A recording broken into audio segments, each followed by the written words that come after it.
नमस्कार. जुमीज किचनमध्ये आज मी तुम्हाला फिश करी दाखवते आहे. मुर्दुशांची करी दाखवत आहे. या मी प्रथम मुर्दुशा घेतलेल्या आहे. त्याला मी हळद मीठ लावून मॅरिनेट करून 2 तास आधी ठेवलेलं आहे. आता हे मी हळकुंड घेतलेलं आहे. थोडंसं हळकुंड म्हणजे हळदीच्या वेळीची हळकुंड घेतलेलं आहे. मीठ 1 चमचा, तांदळाचं पीठ अर्धा चमचा, चिंच 1 चमचा, 7 सुक्या मिरच्या, 6 काळी मिरी आणि 1 चमचा धणे. आता मी नारळाचे 2 भाग करून त्यातली 1 वाटी घेतलेली आहे आणि त्यातला अर्धं खोबरं ठेवलेलं आहे आणि अर्ध्या खोबऱ्याचा रस केलेला आहे. मी हा छोटा पॅन ठेवलेला आहे. त्याच्यात मी 1 चमचा तेल घालते आहे.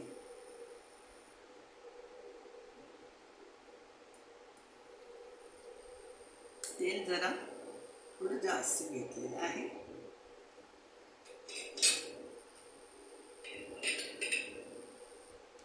त्याच्यात धणे घालून घेत आहे.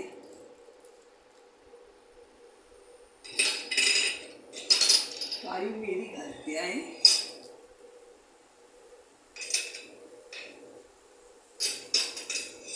हळकुंड घालते आहे.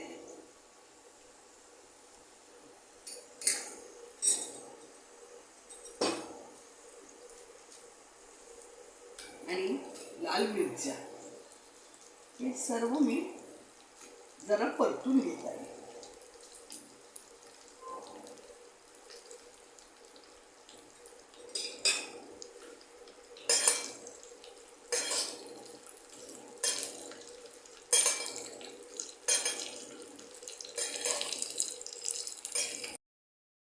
आता मी हे थंड करून घेतलेलं आहे.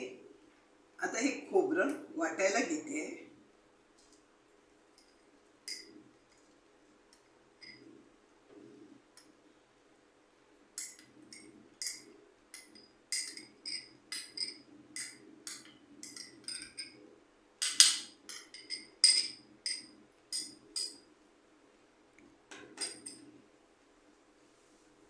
आता हा मसाला मी या मिक्सरमध्ये घालत आहे.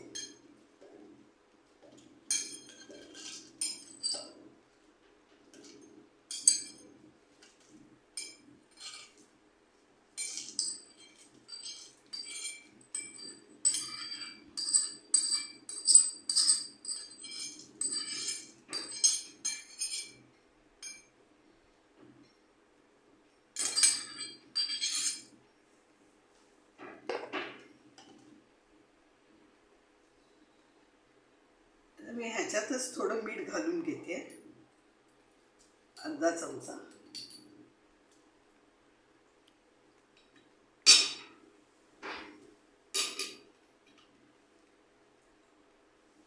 आणि मी हे पाणी गरम घेतलेलं आहे.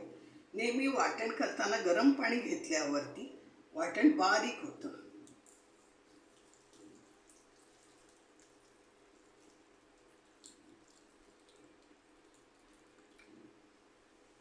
आणि मुर्दुशा हे फिश लागायला खूप सुंदर असतं. याचं कालवण पण छान होतं.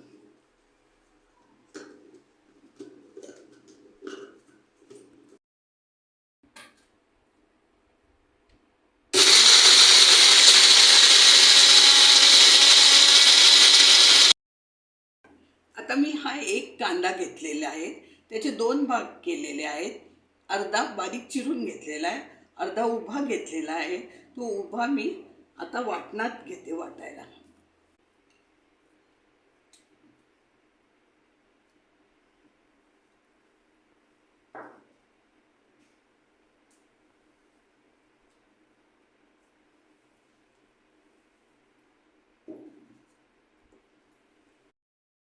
आणि हे तांदळाचं पीठ म्हणजे अर्धा चमचा घेतलेलं आहे. ते पण वाटणात घालून घेते.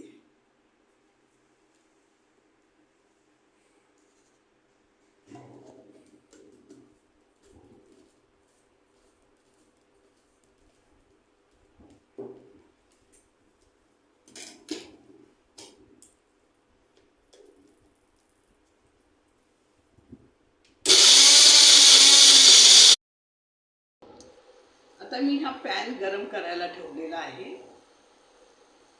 त्याच्यात आपल्या आवडीनुसार तेल घाला.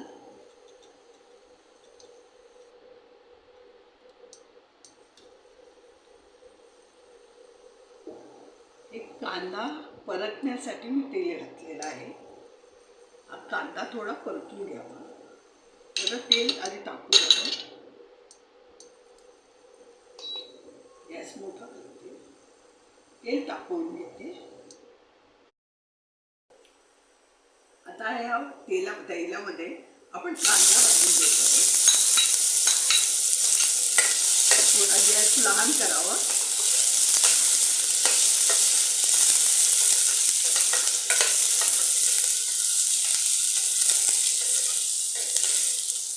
कांदा जरा लाल करून घ्यावा.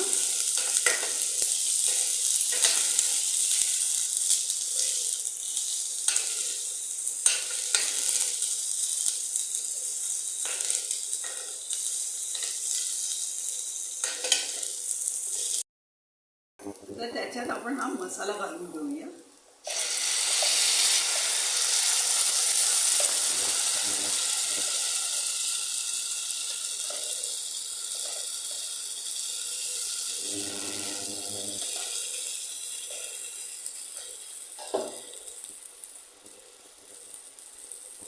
त्याच्यात थोडं पाणी घालून घ्यावं.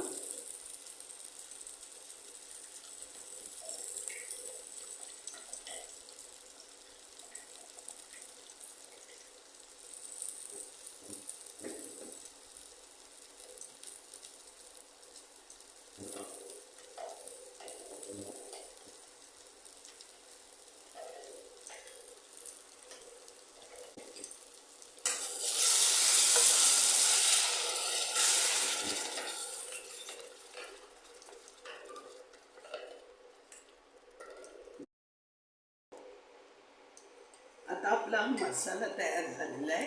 तर त्याच्यात आपण एक चमचा चिंचेचा कोळ घालून घेऊ.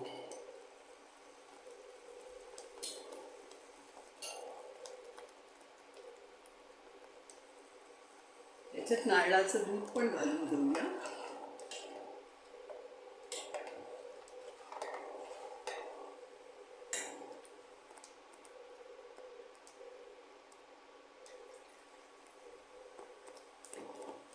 थोडं पाणी घालूया.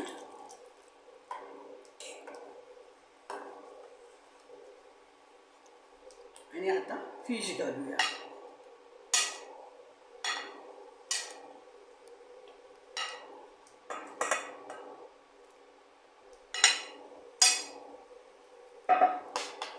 आता हे फिश शिजायला साधारण 5 मिनिटं लागतील.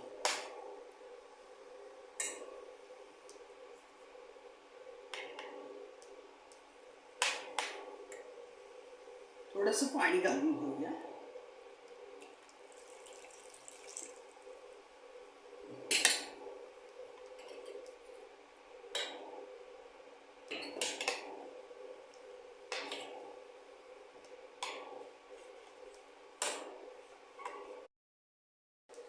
आता कालवणाला उकळी येत आहे.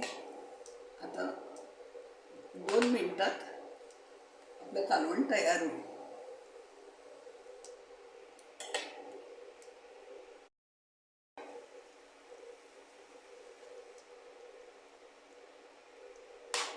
तुम्हाला जर माझा व्हिडिओ आवडला असेल तर मला सबस्क्राईब करा.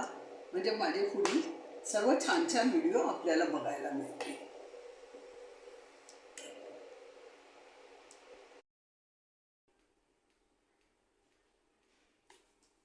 आता ही आपली फिश करी मुर्दुशाची, त्याच्याबरोबर राईस आणि सॅलेड, भाताबरोबर हे फार छान लागतं.